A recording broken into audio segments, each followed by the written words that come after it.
जय हिंद, नमस्कार। हम लोग क्या पढ़ रहे हैं? हम लोग क्लाइमेटोलॉजी पढ़ रहे हैं, ठीक है। जिसमें क्लाइमेटोलॉजी में हमने अपना पहला टॉपिक क्या किया था, एटमॉस्फेयर पढ़ लिया। फिर हमने क्या पढ़ा, इंसोलेशन एंड हीट बजट, यानी सूर्य तप एवं उष्मा, और आज उष्मा संतुलन, ठीक है। और आज का हमारा टॉपिक क्या होगा, एटमॉस्फेरिक प्रेशर, यानी वायुमंडलीय दाब, ठीक है। अगर आप एटमॉस्फेयर और इंसुलेशन तथा हीट बजट का आपने वीडियो नहीं देखा है तो जाके आप उसको देख लीजिएगा। एटमॉस्फेयर का आप वीडियो देखोगे तभी ये चीजें सब क्या होगी, समझ में आएगी, ठीक है। तो आज का हमारा टॉपिक क्या है, एटमॉस्फेरिक प्रेशर, यानी वायुमंडलीय दाब, ठीक है। तो हम लोग क्या पढ़ रहे हैं, हम लोग आपको एक बार फिर से हम टॉपिक रिवीजन करवा दे रहे हैं कि हम लोगों ने क्या क्या पढ़ लिया। हम लोग स्टार्ट क्या किया, हम लोग क्लाइमेटोलॉजी स्टार्ट किए हैं, ठीक है। क्लाइमेटोलॉजी में हमने पहला टॉपिक क्या पढ़ लिया, हमने आपका पहला टॉपिक पढ़ लिया एटमॉस्फेयर क्या है, एटमॉस्फेयर क्या है, ठीक है। यानी एटमॉस्फेयर को हमने पढ़ लिया। एटमॉस्फेयर का हमने उत्पत्ति कैसे हुआ वो सब भी बताया है। और जो हमारी एटमॉस्फेयर में नाइट्रोजन, हाइड्रोजन, हीलियम, ऑक्सीजन, ये सारी गैस है, वो गैसें हमारे एटमॉस्फेयर में अस्तित्व में कैसे आती है, सब चीजें हम क्या कर दिए, एटमॉस्फेयर में बता दिया। अगर आप वीडियो नहीं देखे हो तो जाकर देख लेना, ठीक है। ये हमने एटमॉस्फेयर को पढ़ लिया। फिर हमने क्या पढ़ लिया, insolation, insolation and heat budget, ठीक है। इंसोलेशन एंड हीट बजट को भी हमने क्या कर लिया, पढ़ लिया, यानी सूर्य ताप एवं उष्मा संतुलन। आज का हमारा टॉपिक क्या होगा, एटमॉस्फेरिक प्रेशर, एटमॉस्फेरिक प्रेशर, ठीक है। आज का हमारा टॉपिक क्या होगा, एटमॉस्फेरिक प्रेशर। और इसके बाद हम लोग क्या पढ़ेंगे, एटमॉस्फेरिक प्रेशर बेल्ट, ठीक है। एटमॉस्फेरिक प्रेशर बेल्ट, यानी वायुमंडलीय दाब की पेटी। और फिर हमारा लास्ट में टॉपिक क्या होगा, आपका लास्ट में टॉपिक होगा विंड सिस्टम, ठीक है। फिर हमें लास्ट में क्या पढ़ना है, आपको विंड सिस्टम को पढ़ना है, यानी विंड जितने भी क्या है पौने हैं, यानी व्यापारिक पौने हैं, पछुआ पौने हैं, पूर्वा पौने हैं, उन सभी के बारे में क्या पढ़ना है, हमें लास्ट में पढ़ना है, ठीक है। तो आपको हम बता दें कि हम लोग आज क्या पढ़ने जा रहे हैं, एटमॉस्फेरिक प्रेशर, यानी वायुमंडलीय दाब क्या होता है, ठीक है। तो इतना तो टॉपिक हम लोगों ने क्या कर लिया, पढ़ लिया कि हमारा एटमॉस्फेयर क्या है, इंसोलेशन एंड हीट बजट क्या है। इंसोलेशन एंड हीट बजट से भी क्वेश्चन आते हैं, एटमॉस्फेयर से भी क्वेश्चन आते हैं। अगर मतलब बोले कि हमारा जो क्लाइमेटोलॉजी एक ऐसा टॉपिक है जिसमें मतलब एग्जाम में हमेशा क्वेश्चन पूछे ही जाते हैं। तो इस टॉपिक को आपको क्या करना है, बहुत ही अच्छे से पढ़ लेना है, ठीक है। अगर एक बार समझ में नहीं आता है तो इसको 2 बार पढ़ो, 3 बार पढ़ो, 4 बार पढ़ो, फिर क्या होगा, चीजें समझ में आने लगेगी, ठीक है। तो आज हम क्या पढ़ेंगे, हमारा एटमॉस्फेरिक प्रेशर, यानी वायुमंडलीय दाब क्या होता है, ठीक है। इसको हम अब क्या कर देते हैं, मिटा देते हैं। ये अब हम क्या पढ़ेंगे, एटमॉस्फेरिक प्रेशर यानी वायुमंडलीय दाब। तो वायुमंडलीय दाब होता क्या है, ठीक है। वायुमंडलीय दाब समझने के लिए हम क्या करते हैं, एक फिगर बनाते हैं। मान लीजिए ये क्या है, हमारी पृथ्वी है, ये क्या हमारी पृथ्वी है, देखिए ये क्या होगी, हमारी पृथ्वी हो गई, अर्थ। और यह अपने चारों तरफ से क्या है, अपने वायुमंडल से क्या है, घिरी हुई है। इसके चारों तरफ क्या है, वायुमंडल है, ठीक है। यानी यह अपने चारों तरफ से क्या है, अपने एटमॉस्फेयर से क्या है, घिरी है।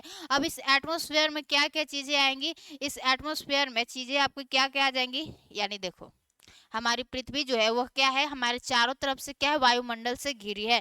तो आपके पृथ्वी के वायुमंडल में, आपके पृथ्वी के वायुमंडल में क्या क्या चीजें मौजूद है, देखो आपके पृथ्वी के वायुमंडल में क्या है, डस्ट पार्टिकल है, डस्ट पार्टिकल है, डस्ट पार्टिकल्स है, और क्या है, सॉलिड है, सॉलिड है, और लिक्विड है, लिक्विड है, और क्या है आपका गैस है, ठीक है। गैस है, और क्या है, जल वाष्प है, यानी वाटर वेपर, वाटर वेपर, ठीक है, वाटर वेपर। तो ये सभी चीजें क्या है, हमारे पृथ्वी के वायुमंडल में पाई जाती है। अगर हम फिर से बता रहे कि आपने एटमॉस्फेयर का वीडियो नहीं देखा है तो जाकर आप देखिएगा कि एटमॉस्फेयर में हमारे क्या क्या चीजें पाई जाती है, ठीक है। तो देखो हमारी ये क्या हो गई, पृथ्वी हो गई। पृथ्वी जो कि अपने चारों तरफ से क्या है, एटमॉस्फेयर से क्या है, घिरी हुई है। अब इस एटमॉस्फेयर में पाया क्या क्या जाता है, अब हमारे पृथ्वी के वायुमंडल में डस्ट पार्टिकल्स पाया जाता है, आपका सॉलिड देखने को मिलेगा, और फिर क्या देखने को मिलेगा, लिक्विड देखने को मिलेगा, गैस देखने को मिलेगा, और वाटर वेपर यानी जल वाष्प, ठीक है। तो ये क्या है, हमारे पृथ्वी के चारों तरफ क्या है, पृथ्वी के गुरुत्वाकर्षण के कारण इसके चारों तरफ इर्द गिर्द घूम रहे हैं। तो ये सारे चीजों का अपना कुछ ना कुछ तो वेट होगा, इनका क्या होगा अपना एक अलग से क्या होगा भार होगा। अब हमारे बोल सकते हैं कि पृथ्वी पर जितनी भी वस्तु है उनका क्या होता है द्रव्यमान होता है, ठीक है, यानी उनका भार होता है। तो इनका क्या है अपना एक क्या है वेट है, ठीक है, इनका अपना क्या है वेट है। इतना आपको समझ में आ रहा है कि हम क्या बता रहे हैं कि हमारी पृथ्वी है, हम लोग क्या पढ़ रहे हैं वायुमंडलीय दाब, यानी वायुमंडलीय दाब होता क्या है, ठीक है। तो ये क्या है हमारी पृथ्वी है, पृथ्वी जो कि अपने चारों तरफ से क्या है एटमॉस्फेयर से घिरी हुई है। अब इस एटमॉस्फेयर में क्या क्या चीजें पाई जाती है, ठीक है, तो आपको इस एटमॉस्फेयर में dust particles, solid, liquid, gas और वाटर वेपर यानी जल वाष्प देखने को मिलेगा। अब इन सभी चीजों का अपना क्या है कुछ ना कुछ तो भार है ना, तो ये भार क्या करते हैं हमारे पृथ्वी पर लगाते हैं। तो ठीक है, तो इसका डेफिनेशन क्या होगा कि वायुमंडल द्वारा लगाए गए दाब को क्या कहते हैं वायुमंडलीय दाब कहते हैं। समझ में आया कि वायुमंडल द्वारा लगाए गए दाब को क्या कहते हैं वायुमंडलीय दाब कहते हैं। अब इस वायुमंडल में है क्या चीजें, क्या क्या इस एटमॉस्फेयर में है, तो आपका डस्ट पार्टिकल है, सॉलिड है, लिक्विड है, गैस है, वाटर वेपर यानी जल वाष्प है। तो ये सभी चीजें क्या कर रही है, ये सभी चीजें क्या कर रही है अपना पृथ्वी पर क्या कर रही है भार लगा रही है, अपना भार लगा रही है, ठीक है। तो ये लंबवत रूप से क्या कर रही है हमारे अर्थ पे क्या कर रही है अपना भार लगा रही है, ठीक है। तो इसी को क्या बोलते हैं एटमॉस्फेरिक प्रेशर, यानी वायुमंडल द्वारा लगाए गए दाब को क्या कहते हैं एटमॉस्फेयर कहते हैं। यहाँ पे लिख लीजिए आप वायुमंडल द्वारा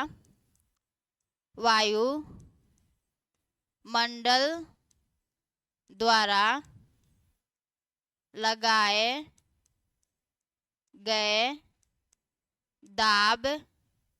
दाब को एटमॉस्फेरिक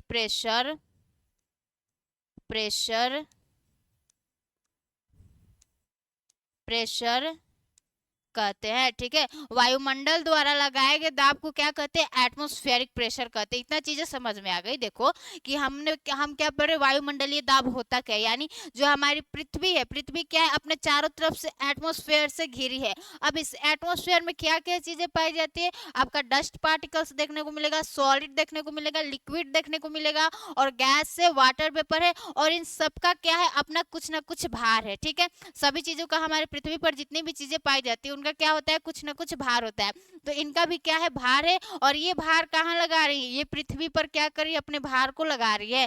तो वायुमंडल द्वारा लगाए गए दाब को क्या कहते हैं आपका एटमॉस्फेरिक प्रेशर कहते हैं। वायुमंडल द्वारा लगाए गए दाब को क्या कहते हैं एटमॉस्फेरिक प्रेशर कहते हैं। इसको आप लोग मतलब लिख लीजिएगा, लिखना होगा तो कि वायुमंडल द्वारा लगाए गए दाब को क्या कहते हैं एटमॉस्फेरिक प्रेशर कहते हैं। इतना तो समझ में आ गया कि एटमॉस्फेरिक प्रेशर क्या है, यानी वायुमंडलीय दाब क्या। अब हम देखते हैं कि हमारा जो एटमॉस्फेरिक प्रेशर होता है वो मैक्सिमम कहाँ होता है, ठीक है। तो हम आपको एक चीज बता दें कि जो हमारा एटमॉस्फेरिक प्रेशर है, एटमॉस्फेरिक प्रेशर आपको सी लेवल पर सबसे ज्यादा मैक्सिमम देखने को मिलेगा। मान लीजिए ये क्या है, मान लीजिए ये क्या है हमारी समुद्र है, यानी समुद्र है, ठीक है। यहाँ पे क्या है आपका जल देखने को मिलेगा, यहाँ पे क्या है जल है, जल जल जल, ठीक है। तो हम आपको क्या बता रहे हैं कि जो हमारा एटमॉस्फेरिक प्रेशर है यानी जो हमारा वायुमंडलीय दाब है वो मैक्सिमम कहाँ होता है, ठीक है। तो मैक्सिमम कहाँ होता है जो आपको एटमॉस्फेरिक प्रेशर आपको मैक्सिमम कहाँ देखने को मिलेगा हमारा सी लेवल। ये क्या हो गया हमारा सी लेवल हो गया। तो ठीक है यहाँ पे आपको क्या देखने को मिलेगा जो यहाँ पे आपका एटमॉस्फेरिक प्रेशर है, यहाँ पे आपको एटमॉस्फेरिक क्या देखने एटमॉस्फेरिक प्रेशर आपको क्या देखने को मिलेगा मैक्सिमम देखने को मिलेगा। यहाँ पे एटमॉस्फेरिक प्रेशर क्या होगा देखिए मैक्सिमम होगा, ठीक है। यहाँ पर एटमॉस्फेरिक प्रेशर क्या हो गया मैक्सिमम होगा, यानी सी लेवल पे हमारा वायुमंडलीय दाब क्या होता है सबसे अधिक होता है। इतना चीजें याद रख लीजिएगा कि जो हमारा एटमॉस्फेरिक प्रेशर है वह सी लेवल पर क्या होता है मैक्सिमम होता है, ठीक है। और जैसे जैसे आप सी लेवल से दूर जाओगे, यानी जैसे जैसे आप सी लेवल से दूर जाओगे ऊंचाई के साथ बढ़ते जाओगे, ऊंचाई के साथ बढ़ते जाओगे, ठीक है। और यहाँ पे क्या है पहाड़ है, तो जैसे जैसे आप सी लेवल से दूर जाओगे तो क्या होगा हमारा एटमॉस्फेरिक प्रेशर कम होगा, यानी वायुमंडलीय दाब कम होता जाएगा, ठीक है। तो जैसे जैसे आप पहाड़ों पर जाते हो तो क्या होता है हमें सांस लेने में प्रॉब्लम होने लगता है, और क्या होने लगता है कि हमारे नाक से क्या होने लगता है, खून निकलने लगता है। क्यों? क्योंकि अभी यहाँ पर क्या हो रहा है कि हमारे सी लेवल पर जितना हमारा वायुमंडल दाब लगा रहा है उतना ही हमारा शरीर भी क्या कर रहा है, दाब लगा रहा है। तो यहाँ पर सी लेवल पर तो क्या हो जाता है, ये एटमॉस्फेरिक प्रेशर दोनों बैलेंस हो जाता है, बॉडी और जो हमारा वायुमंडल का वायुमंडलीय दाब है दोनों क्या हो जाता है, बैलेंस हो जाता है। लेकिन अब जैसे जैसे ऊंचाई पर जाते हो, तो ऊंचाई पर जाते हो तो क्या होता है कि जो हमारा एटमॉस्फेरिक प्रेशर है यानी जो वायुमंडलीय दाब है वह क्या हो जाता है, कम हो जाता है, और हमारे शरीर का प्रेशर क्या हो जाता है, ज्यादा हो जाता है। तो इसलिए आप अधिक ऊंचाइयों पर जाते हो तो आपके खून से या मुंह से क्या होने लगता है, ब्लड गिरने लगता है। क्यों? क्योंकि हमारे शरीर के अंदर से प्रेशर एकदम बाहर आता है और ब्लड गिरने लगता है। क्यों? क्योंकि यहाँ पे हमारा एटमॉस्फेरिक प्रेशर कम हो जाता है। अब क्या हो गया, बैलेंस बिगड़ गया। बैलेंस बिगड़ गया तो अगर हमारे बॉडी का प्रेशर ज्यादा हो गया तो हमारे बॉडी से क्या निकलने लगता है, खून निकलने लगता है। ठीक है, तो आपको ये बातें समझ में आ गई कि जो हमारा एटमॉस्फेरिक प्रेशर है यानी वायुमंडलीय दाब है वो मैक्सिमम कहाँ देखने को मिलता है, तो आपको मैक्सिमम सी लेवल पे देखने को मिलेगा। और जैसे जैसे हम लोग सी लेवल से दूर जाएंगे, यानी जैसे जैसे आप सी लेवल से दूर जाओगे, ऊंचाइयों पर बढ़ोगे, यानी पहाड़ों पे जाओगे, पठारों पे जाओगे, तो क्या होगा, हमारा एटमॉस्फेरिक प्रेशर कम होता जाएगा। ठीक है, अब इतना चीजें समझ में आ गई कि हमारा एटमॉस्फेरिक प्रेशर क्या है। हमारा एटमॉस्फेरिक प्रेशर क्या है, ठीक है, कि हमारे वायुमंडल द्वारा लगाए गए दाब को क्या कहते हैं, एटमॉस्फेरिक प्रेशर कहते हैं। और हमारा एटमॉस्फेरिक प्रेशर मैक्सिमम कहाँ होता है, सी लेवल पे होता है। ठीक है, अब हमें देखना है ना, एक प्रेशर और टेम्परेचर के बीच में एक रिलेशन को देखना है। ठीक है, कि देखो जो हमारा प्रेशर होता है, प्रेशर तथा हम बोल सकते हैं कि हमारे टेम्परेचर के बीच में इनवर्स रिलेशन पाया जाता है। कैसे पाया जाता है, हम एक बार बता रहे हैं। ठीक है, तो देखिए जो हमारा प्रेशर होता है वह क्या होता है, हमारे टेम्परेचर के क्या होता है, व्युत्क्रमानुपाती होता है। ठीक है, यानी जब प्रेशर ज्यादा रहेगा तो टेम्परेचर क्या होगा, कम होगा। और जब जब टेम्परेचर ज्यादा होगा तो प्रेशर क्या होगा, देखो जब टेम्परेचर रहेगा हाई तो क्या बनेगा, लो प्रेशर बनेगा। ठीक है, और जब टेम्परेचर रहेगा लो तो क्या बनेगा, हाई प्रेशर बनेगा। तो इस तरह इन दोनों के बीच में क्या पाया जाता है, आपको इनवर्स रिलेशन देखने को मिलेगा। हम इसको अच्छे से समझा रहे हैं। ठीक है, देखिए कि क्या होता है। हमने आपको क्या बताया कि हमारा प्रेशर और टेम्परेचर के बीच में क्या होता है, इनवर्स रिलेशन पाया जाता है। हम आपको क्या बता रहे हैं कि हमारे प्रेशर तथा टेम्परेचर के बीच में आपको इनवर्स रिलेशन देखने को मिलेगा। तो आप यहाँ पे क्या कर लो, दो केस बना लो, यहाँ पे क्या कर लो, दो केस बना लो। ठीक है, देखो मान लो एक केस में क्या है, हमारा यहाँ पे हाई टेम्परेचर है, टेम्परेचर क्या है, हाई है, तो प्रेशर क्या बनेगा, आपका प्रेशर बनेगा लो प्रेशर। हमने आपको अभी बताया कि क्या होता है कि जो हमारा प्रेशर होता है वह टेम्परेचर के क्या होता है, यानी प्रेशर तथा टेम्परेचर के बीच में इनवर्स रिलेशन पाया जाता है। यानी हाई टेम्परेचर होगा तो आपको प्रेशर कैसा देखने को मिलेगा, लो प्रेशर। ठीक है, और यहीं पे अगर लो टेम और वह यहीं पे अगर आपको लो टेम्परेचर देखने को मिल जाए, यहीं पे आपको लो टेम्परेचर देखने को मिल जाए तो प्रेशर कैसा होगा, आपका प्रेशर हो जाएगा हाई प्रेशर। ठीक है, प्रेशर कैसा देखने को मिलेगा, हाई प्रेशर। तो इतना तो चीजें समझ में आ रही है कि अगर हमारा क्या होगा, हाई टेम्परेचर होगा, यानी हाई टेम्परेचर होगा तो प्रेशर क्या होगा, लो प्रेशर होगा। और अगर टेम्परेचर लो होगा तो क्या बनेगा, हाई प्रेशर। तभी तो इन दोनों के बीच में इनवर्स रिलेशन पाया जा रहा है। तो देखिए अब ये कैसे होता है। ठीक है, ये मान लीजिए ये क्या हो गई, हमारी पृथ्वी हो गई। ठीक है, और यहाँ पे क्या आपका 0 डिग्री है, और यहाँ पे 5 डिग्री नॉर्थ है, और यहाँ पे 5 डिग्री साउथ है, ऐसी करके। ठीक है, और यहाँ पर भी क्या आपकी पृथ्वी है, यहाँ पर भी क्या आपकी पृथ्वी है। ये 0 डिग्री हो गया, और ये 5 डिग्री नॉर्थ, और ये क्या हो गया हमारा 5 डिग्री साउथ। ठीक है, तो हम आपको क्या बता रहे हैं कि मान लीजिए हमने इस कंडीशन में बताया कि यहाँ पर टेम्परेचर क्या है, हाई है, मतलब इस वाले कंडीशन में क्या है, टेम्परेचर हाई है। तो अगर कहीं पर भी टेम्परेचर हाई होता है तो टेम्परेचर हाई होता है तो क्या होता है कि अगर मान लो कहीं पर टेम्परेचर हाई है, तो वहां पर क्या होगी ना कि वहां की जो हवाएं हैं, यानी इसके संपर्क में जो भी हवाएं हैं वो क्या होगी, गर्म होगी। और गर्म हवाएं क्या होती है, हल्की होती है, एक दूसरे से दूर जाती है। ठीक है, आपने एक कढ़ाई में तेल डाला होगा, अगर अगर उसको जैसे ही टेम्परेचर देते हैं तो वो दूर होने लगता है, पतला होने लगता है। ठीक है, तो ऐसी हवाएं होती है, हवाओं को जैसे हाई टेम्परेचर मिलता है वो क्या होती है, पतली होती है और दूर होने लगती है। और गर्म हवाएं हल्की होकर क्या होती है, ऊपर की तरफ आपका राइज करने लगती है, यानी गर्म हवाएं हल्की होकर क्या करती है, ऊपर जाने लगती है। यहाँ पर हवाएं गर्म हुई और हल्की हुई और क्या हो गई, ऊपर जाने लगी। ठीक है, गर्म हवाएं हल्की होकर क्या होती है, ऊपर जाती है। तो यहाँ पे क्या बन गया, आपको देखने में आ रहा है कि यहाँ पे क्या बन गया, लो प्रेशर बन गया। यहाँ पे आपको क्या देखने को मिल रहा है, लो प्रेशर। क्यों, क्योंकि यहाँ पे क्या हाई टेम्परेचर है, हाई टेम्परेचर के कारण क्या हुआ कि हवाएं गर्म हुई, गर्म हवाएं हल्की होती है और हल्की होकर क्या होती है, ऊपर की तरफ उठती है। अब जैसे यहाँ पे हाई टेम्परेचर हुआ तो हाई टेम्परेचर के क्या कारण हुआ कि सारी हवाएं तो ऊपर चली गई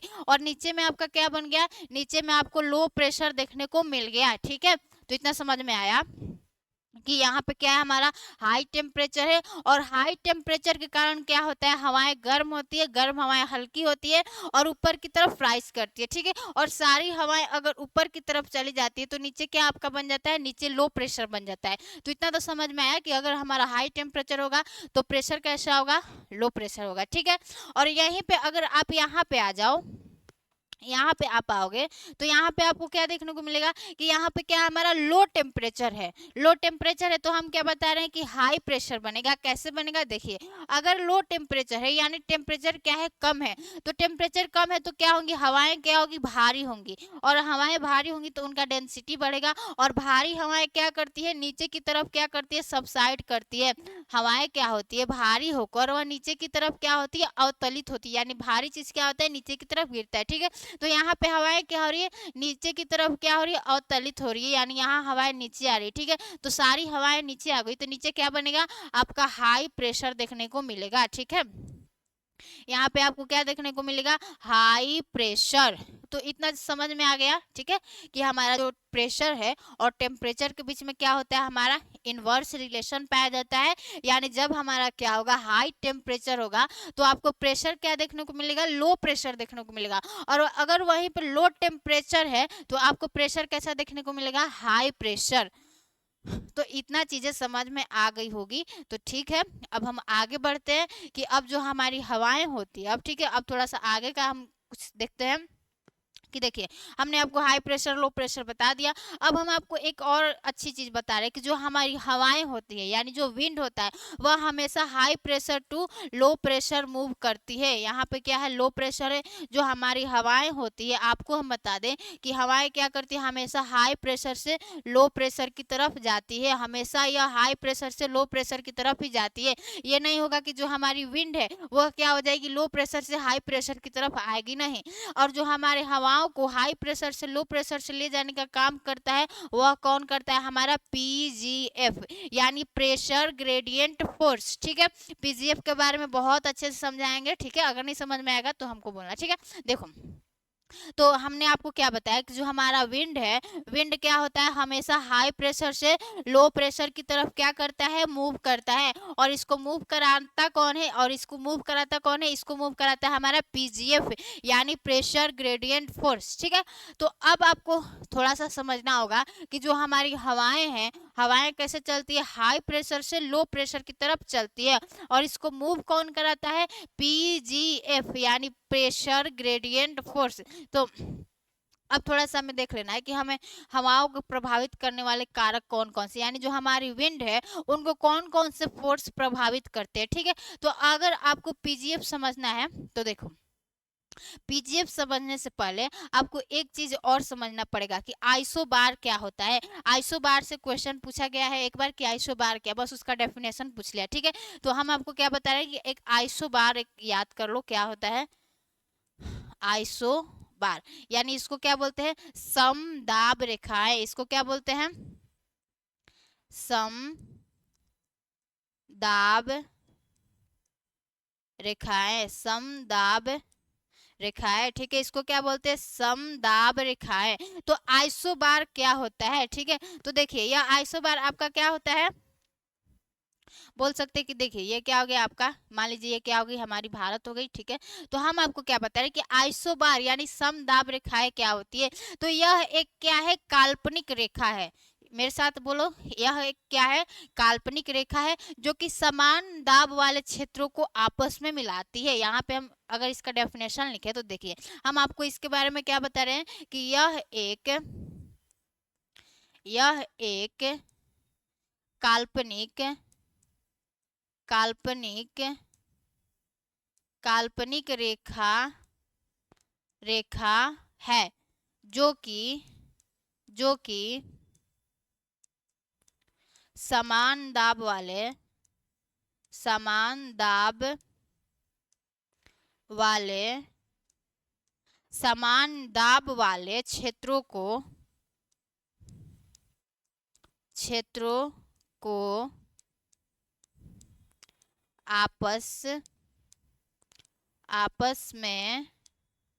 आपस में मिलाती है।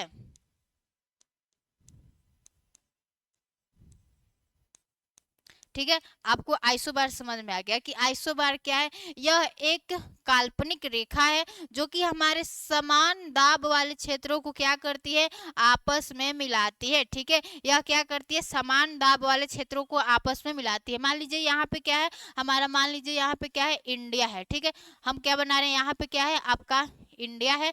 तो हम क्या बता रहे हैं कि जो हमारा आइसोबार है यानी जो हमारी समदाब रेखाएं है, यह क्या है, एक तरह का काल्पनिक रेखा है जो कि क्या करती है, समान दाब वाले क्षेत्रों को आपस में मिलाती है। मान लीजिए ये क्या हो गया, हमारा एक ए पॉइंट हो गया, और यहाँ पर अगर अगर आपको कोई पूछे कि यहाँ पर प्रेशर कितना है, तो मान लीजिए यहाँ पे 100 मिलीबार क्या है, प्रेशर है। मान लीजिए यहाँ पे क्या है हमारा 100 मिलीबार क्या है, प्रेशर है।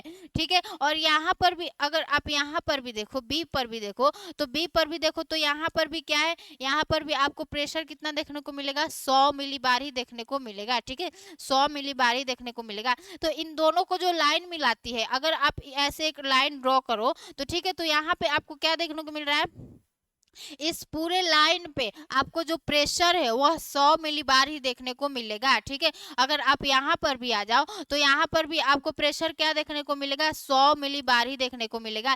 यानी यह एक क्या है, काल्पनिक रेखा है। ठीक है, हमने आपको शुरू में ही बताया कि यह क्या है, एक काल्पनिक रेखा है, समदाब रेखा है जो कि समान दाब वाले क्षेत्रों को क्या करती है, आपस में मिलाती है। यानी हमने एक यहाँ पे लाइन को ड्रॉ कर दिया। ठीक है, अब इस लाइन पे आप देखोगे तो हर लाइन हर जगह क्या देखने को मिलेगा, आपको प्रेशर 100 मिलीबार ही देखने को मिलेगा। ठीक है, तो यहाँ पे हर लाइन पे आपको क्या देखने को मिलेगा, जो प्रेशर है वो कितना है, 100 मिलीबार ही देखने को मिलेगा।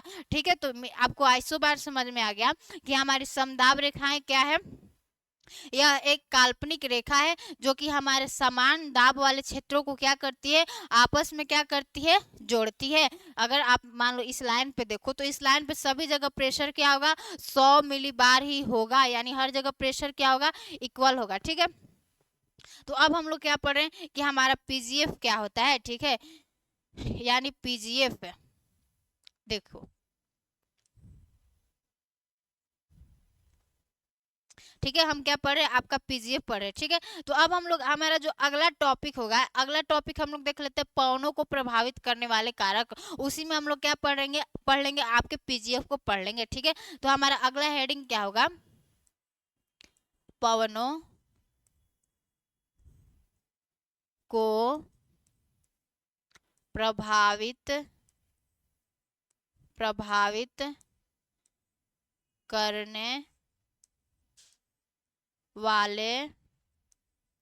करने वाले कारक। ठीक है, यानी पवनों को प्रभावित करने वाले कौन कौन से ऐसे फोर्स है। ठीक है, हमने तो पहला देख लिया कि जो हमारा विंड है आपका हाई प्रेशर से लो प्रेशर की तरफ क्या करता है, मूव करता है। अब हमें क्या देखना है कि पवनों को प्रभावित करने वाले कारक, यानी पवन को कौन कौन से फोर्स क्या करते हैं, प्रभावित करते हैं। तो इसमें से आपका पहला क्या है, आपका पीजीएफ है, पीजीएफ। ठीक है, यानी प्रेशर प्रेशर ग्रेडियंट फोर्स है। और दूसरा आपको क्या देखने को मिलेगा, दूसरा आपको देखने को मिलेगा कोरियोलिस फोर्स। ठीक है, यानी लिस फोर्स, ठीक है, कोरियोलिस फोर्स। दूसरा कौन सा बल देखने को मिलेगा जो कि पवनों को प्रभावित करता है? कोरियोलिस फोर्स, ठीक है। और तीसरा क्या है हमारा? फ्रिक्शनल फोर्स यानी घर्षण बल, ठीक है। फ्रिक्शनल फ्रिक्शनल फ्रिक्शनल फोर्स, ठीक है। तीसरा क्या है हमारा? Frictional force. तो हम क्या देख रहे हैं? हम अपने देख रहे हैं पवनों को प्रभावित करने वाले कारक। पहला चीज तो हमने देख लिया कि जो हमारी विंड होती है वह कैसे चलती है? हाई प्रेशर से लो प्रेशर की तरफ मूव करती है। अब हमें क्या देखना है कि यह पीजीएफ कैसे हमारे पवनों के स्पीड को क्या करता है? या जो पीजीएफ होता है यह आपके पवन के स्पीड को क्या करता है? बढ़ा देता है। यानी पीजीएफ जितना अधिक होगा, हम बता रहे हैं, अच्छे से सुनना फिर समझाएंगे, ठीक है, कि पीजीएफ जितना अधिक होगा विंड का स्पीड भी कितना होगा? उतना ही अधिक होगा। तो इससे क्या चलता है? हमारे विंड के स्पीड का पता चलता है, ठीक है। और कोरियोलिस फोर्स से हमें क्या पता चलता है? कोरियोलिस फोर्स से हमें विंड का डायरेक्शन पता चलता है, ठीक है। इससे हमें विंड का क्या पता चलता है? डायरेक्शन पता चलता है, ठीक है। यानी यह डायरेक्शन को प्रभावित करता है विंड के। और यह भी क्या करता है? यह भी हमारे विंड के स्पीड को ही क्या करता है? प्रभावित करता है। तो ये जो हमारा घर्षण बल है यह क्या करता है? हमारे विंड के स्पीड को कम करता है। कैसे कम करता है बताएंगे। और जो हमारा पीजीएफ है, अगर पीजीएफ जितना अधिक होगा तो हमारा विंड क्या होगा? उतना ही अधिक तेज से मूव करेगा, ठीक है। तो अब हम पहला देख लेते हैं कि हमारा पीजीएफ कैसे हमारे पवन को प्रभावित करता है। तो देखिए पहले तो पीजीएफ देख लीजिए, पीजीएफ, ठीक है। इसका फुल फॉर्म क्या होता है? आप लिख लो, प्रेशर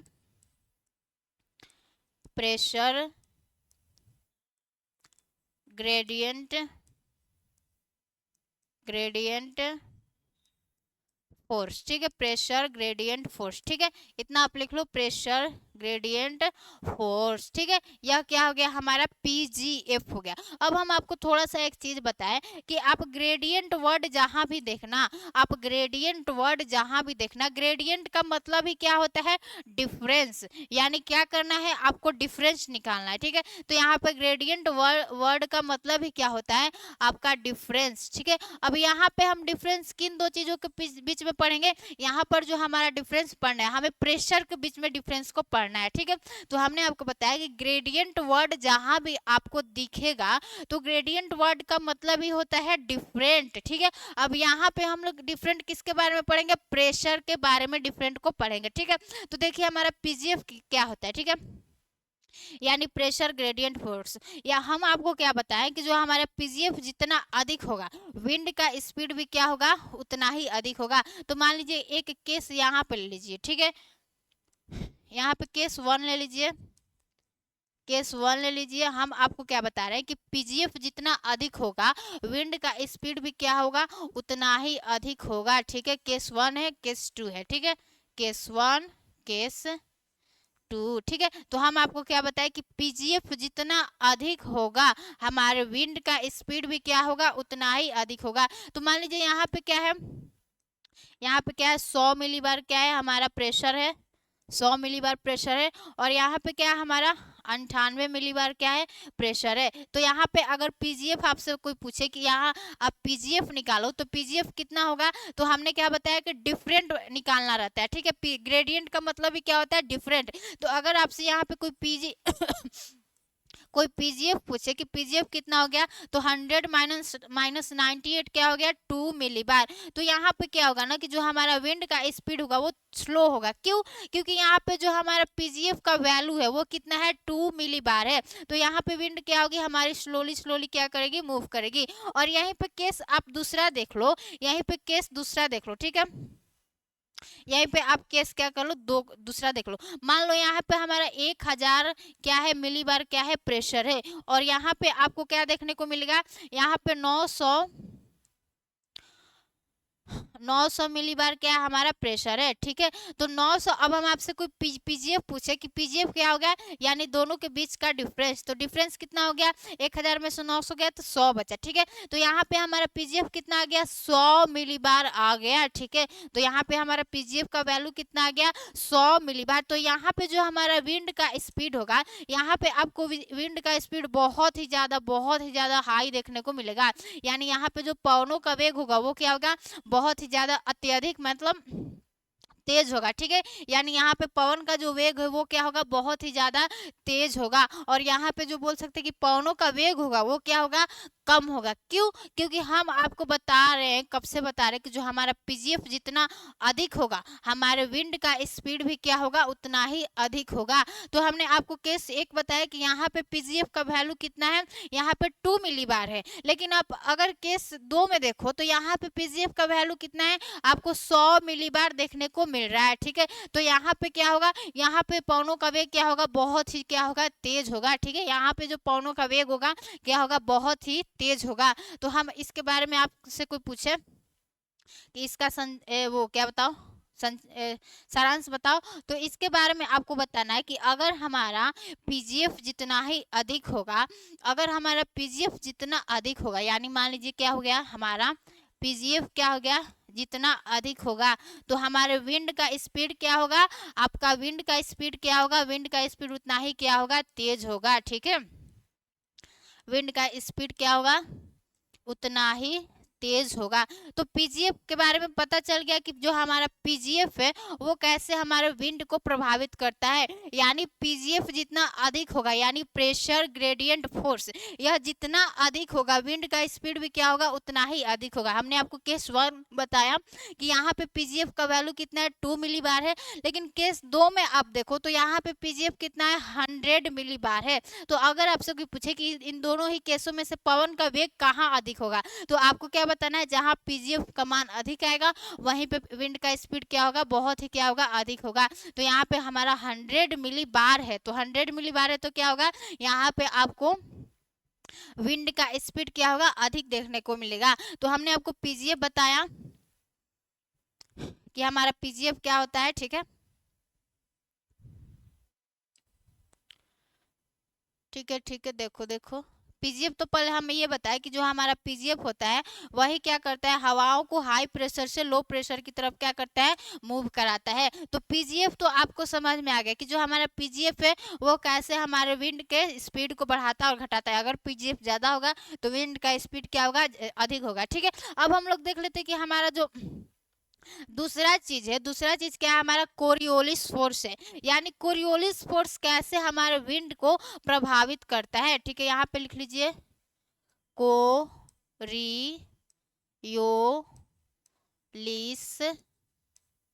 बल, ठीक है, कोरियोलिस बल। तो यह कैसे हमारे क्या करता है, विंड के मतलब कि हमारा जो पवन है उनके वेग को क्या करता है, प्रभावित करता है, ठीक है। यह कैसे हमारे बोल सकते हैं, रुक जाओ 1 मिनट।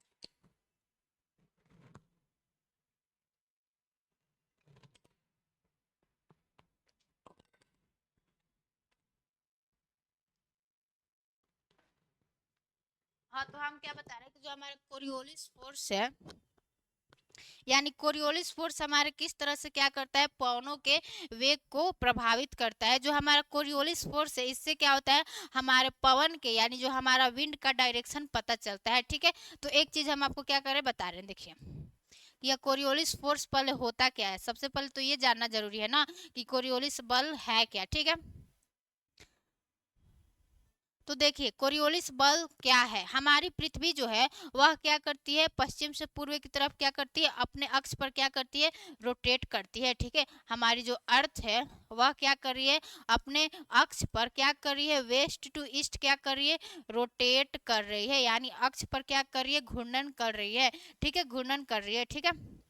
तो होता क्या है कि हमारे पृथ्वी के घूर्णन गति के कारण, सुनो सुनो कि कोरियोलिस फोर्स क्या है, ठीक है। यानी कोरियोलिस फोर्स कैसे पवनों को प्रभावित करना है वो समझने से पहले आपको ये समझना होगा कि कोरियोलिस फोर्स है क्या, ठीक है। तो कोरियोलिस फोर्स है क्या, तो हमारी पृथ्वी क्या करी, अपने अक्ष पर घूर्णन करती है पश्चिम से पूर्व की तरफ, ठीक है।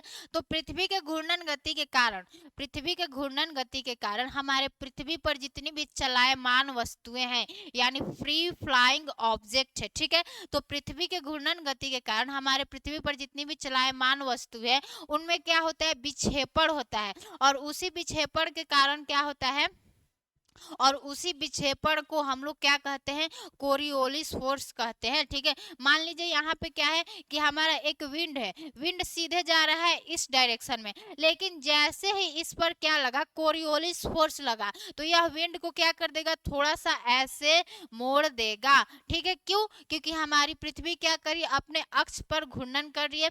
तो पृथ्वी के अपने अक्ष पर घूर्णन गति के कारण हमारी जो वस्तुएं हैं, हमारी जो बोल सकते हैं वस्तुएं हैं, यानी जो हमारा विंड है, वह नॉर्थ हेमिस्फेयर में क्या होता है, राइट की तरफ बैंड करता है। यानी अगर हम हमारी जो विंड है वो ऐसे जा रही है, अगर नॉर्थ हेमिस्फेयर में ऐसे जा रही है, तो जो हमारी विंड है वह कोरियोलिस फोर्स के कारण क्या होगी, राइट की तरफ क्या हो जाएगी, बैंड कर जाएगी, यानी राइट की तरफ क्या हो जाएगी, मुड़ जाएगी। तो ठीक है, तो ये क्या हो गई, हमारी राइट की तरफ क्या हो गई, बैंड हो गई। ठीक है, यह क्या हो गई, हमारे राइट की तरफ क्या हो गई, मुड़ गई। और अगर वहीं पे आप साउथ हेमिस्फीयर में आ जाओ, तो साउथ हेमिस्फीयर में क्या होता है, कोरियोलिस फोर्स के कारण क्या होता है, हमारी हवाएं क्या होती है, लेफ्ट की तरफ बैंड कर जाती है, लेफ्ट की तरफ क्या होती है, बैंड कर जाती है, यानी लेफ्ट की तरफ क्या हो जाती है, मुड़ जाती है। आप तो बोलोगे कि मैम आपने राइट भी इधर ही मुड़ा दिया और लेफ्ट भी इधर ही मुड़ दिया। ठीक है,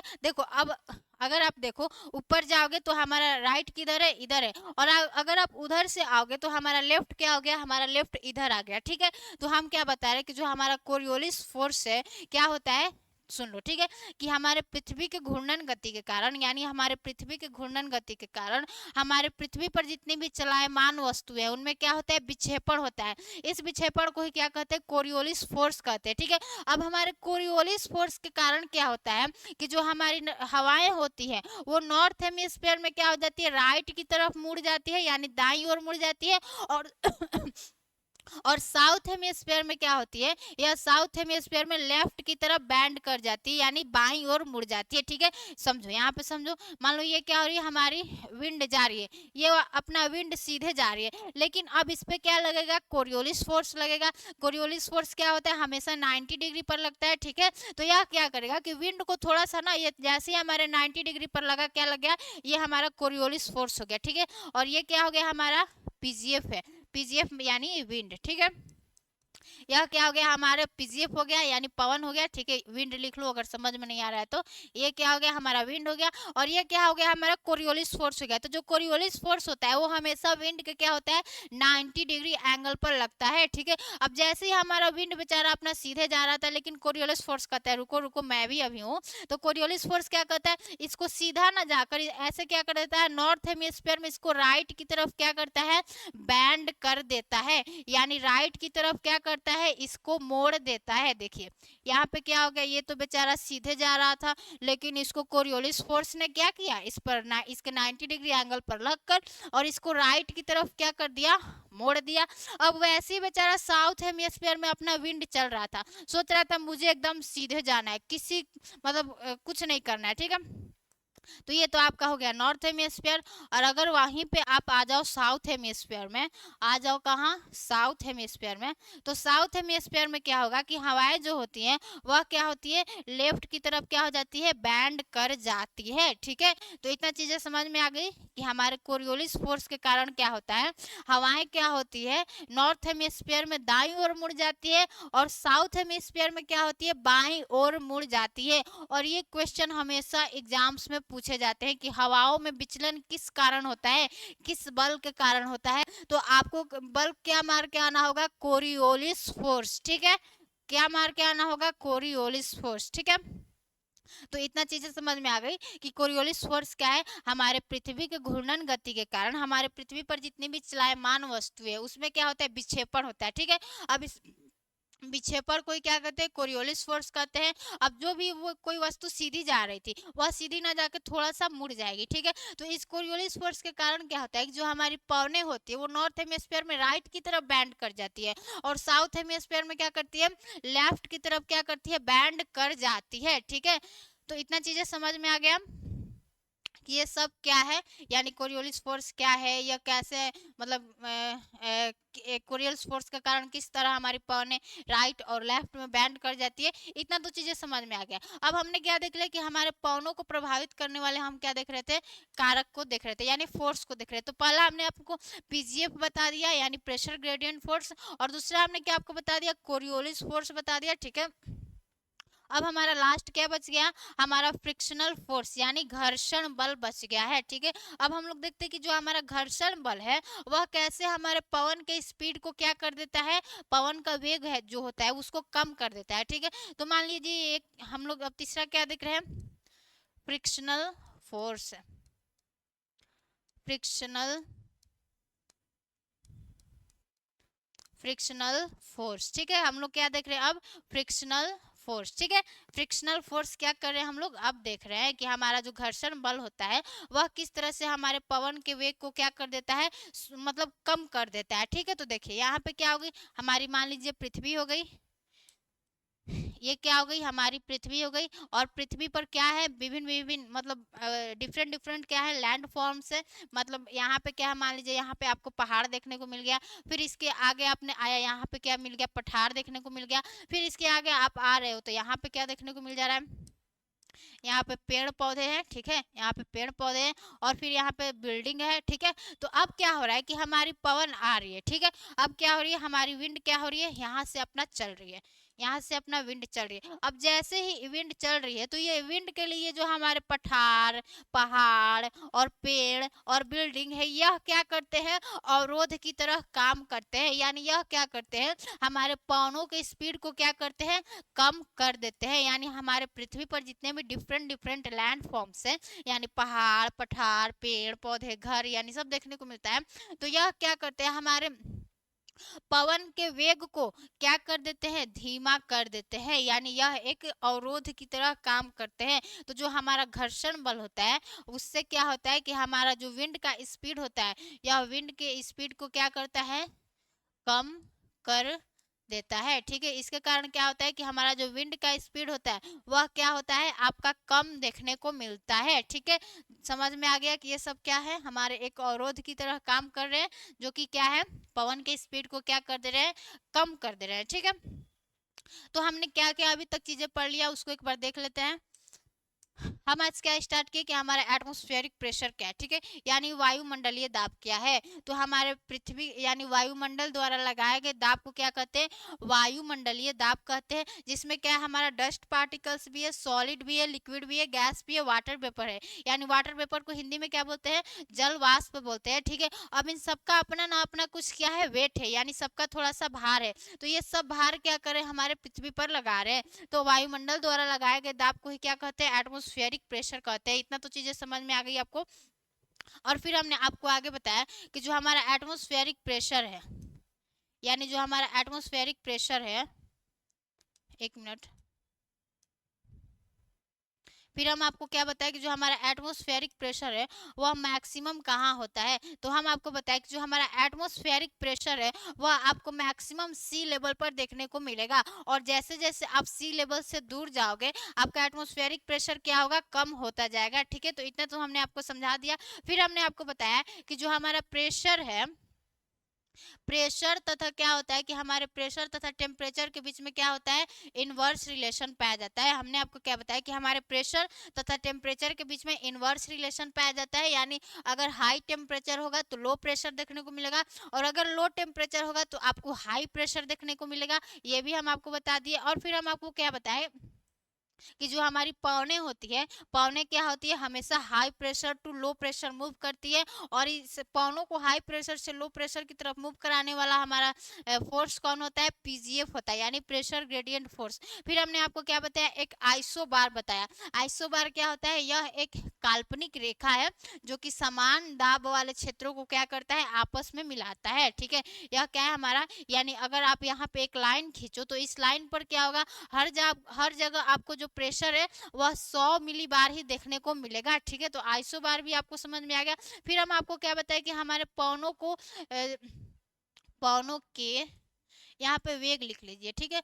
पवनों के वेग, पवनों के वेग को प्रभावित करने वाले कारक कौन कौन से, ठीक है, पवनों के वेग को प्रभावित करने वाले कारक कौन कौन से। तो पहला हमने आपको पीजीएफ बता दिया, फिर कोरियोलिस फोर्स बता दिया, फिर फ्रिक्शनल फोर्स बता दिया। अब हमारा एक टॉपिक रह जाता है, इतना तो चीजें समझ में आ गई। तो अब हमारा एक और टॉपिक हो जाता है ग्लोबल एटमॉस्फेरिक प्रेशर, ठीक है ना, ग्लोबल एटमॉस्फेरिक सर्कुलेशन, ठीक है। देखिए ग्लोबल एटमॉस्फेरिक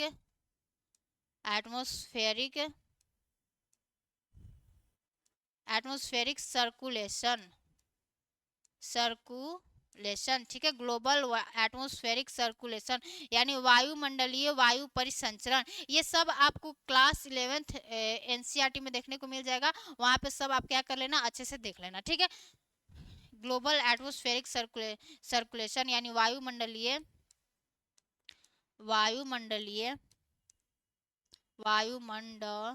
एक मिनट, वायुमंडलीय वायु परिसंचरण, वायुमंडलीय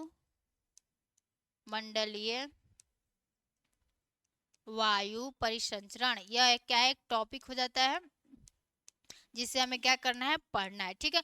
वायुमंडलीय वायु परिसंचरण क्या होता है यानी ग्लोबल एटमॉस्फेरिक सर्कुलेशन क्या है, ठीक है।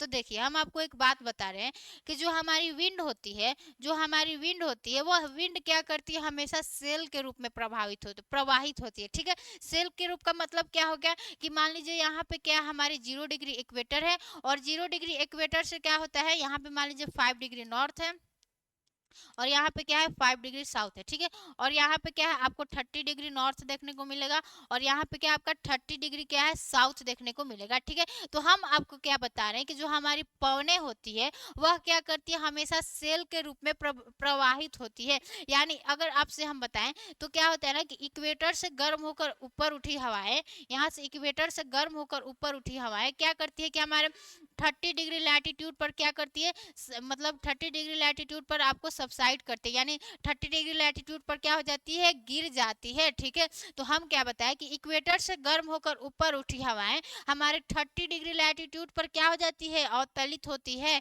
यहाँ पर हमारे 30 डिग्री लैटिट्यूड पर क्या हो जाती है, अवतलित हो जाती है। तो यहाँ पर पवनें जब नीचे की तरफ आ रही तो यहाँ पे क्या बनेगा, हाई प्रेशर बनेगा, यहाँ पे हाई प्रेशर बनेगा, और यहाँ पे आपको क्या देखने को मिलेगा, जब पौने ऊपर जा रही है तो लो प्रेशर।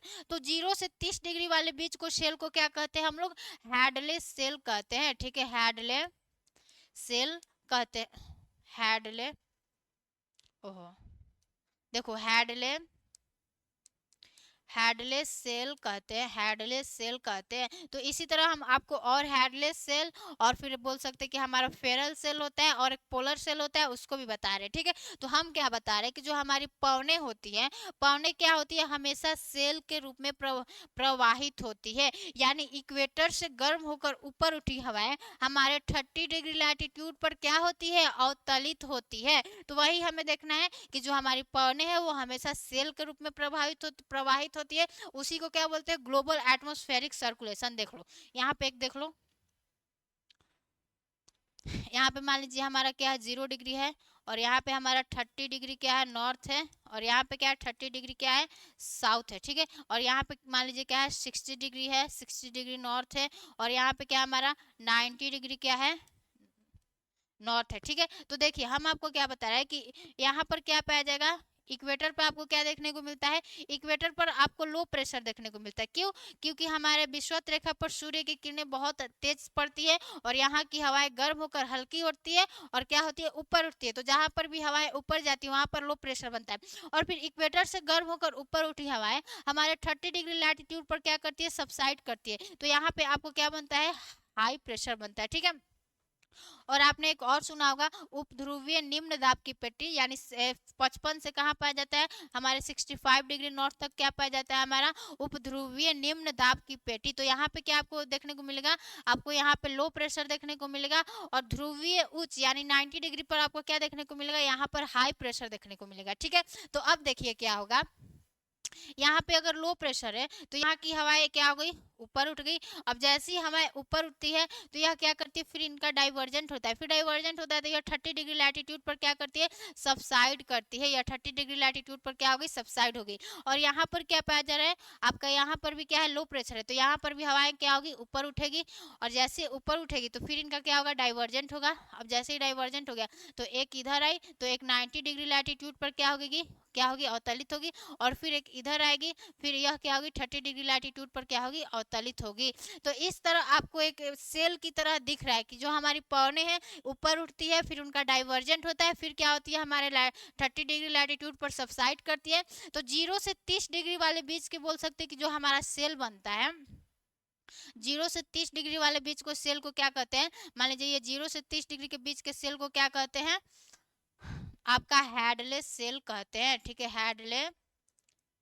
हेडले सेल कहते हैं। ठीक है, और 30 से 60 डिग्री वाले बीच को क्या कहते हैं, 30 से 60 डिग्री वाले बीच को कहते हैं फेरल सेल, फेरल सेल। ठीक है, फेरल सेल। और 60 से 90 डिग्री वाले बीच को सेल को क्या कहते हैं, पोलर सेल।